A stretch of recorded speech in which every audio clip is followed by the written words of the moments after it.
So there's a research done by the University of Washington, basically a randomized experiment of 360,000 fictitious resume across 5 major LLMs, found systemic patterns favoring female candidates over black male applicants with identical qualifications. So I'm just really curious if there's systemic biasness in how LLM evaluate resumes. How can companies deal with this problem practically? So you're asking whether those what companies can actually do about it. Right. So the bias is real and it's baked into how these models rank candidates.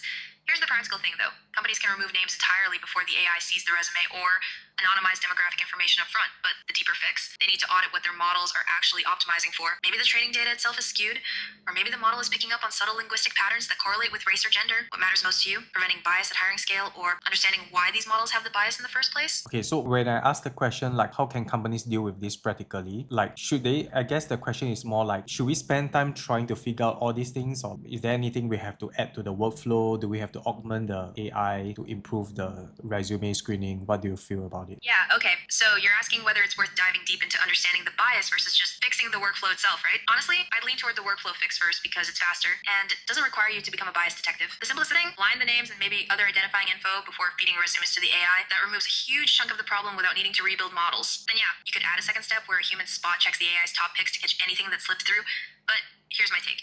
If you're using the same AI repeatedly, eventually you probably do need to audit it because there might be subtle patterns the AI learned that don't show up in just names. Does that feel practical for your situation, or are you dealing with something where even that extra human step isn't feasible? Yeah, I get what you mean. So probably we don't have to implement a technical solution. We can just implement a business solution to it. Maybe by introducing a human in the loop to evaluate probably more resumes rather than offloading everything to AI, right? Exactly. You've nailed it. Human in the loop approach is honestly the most practical business solution here, especially since you're catching bias at a stage where it matters most. You're not trying to build a perfect AI, you're just using it as a first filter and then having humans do the real evaluation work.